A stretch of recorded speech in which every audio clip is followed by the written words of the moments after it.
লেগে বলছে তমক কোথায়, আমি তো জানি না। ডেকে দরজা খুলেছি, এসে লাথি মেরে দরজা টরজা খুলে চারিদিক যে পুলিশ ছড়িয়ে আছে, কিছুতেই দরজা মানে করতে দিচ্ছে না। বলছে খুলতেই, ও শুধু হিরণের সাথে থাকে, এটাই ওর সহযোগিতা করে, এর থেকে আর কিছুই করে না ছেলে। তাতেই ওরা উল্টো পাল্টা সবাই মিলে বলছে নানা কথা, নানা বাজে কথা। চারিদিকে পুলিশ পুরো ঘেরাও করেছিল।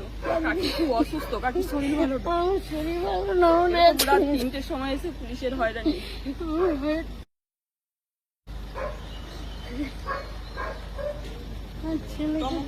দাদার সাথে থাকে বলে এই হয়রানি আমাদের সহ্য করতে হচ্ছে। করতে পারবে না, এইসব কিছু না। এটাই ওর কি বাবা আমাদের নেই, দোষ? ওর বাবা নেই, ও আর আমি একা ঘরে থাকি। এতগুলো পুলিশ এসে আমাদেরকে শুরু করেছে। এত রাত্রিবেলা এত পুলিশ এসে কাউকে পাচ্ছি না। তারপরে ওর দাদাকে ডাকলাম, ঘরে কেউ নেই, লাথি মারছে, এই পেছন দিয়ে আসছে, ওখান দিয়ে যাচ্ছে, ওই পেছনে চলে গেছে।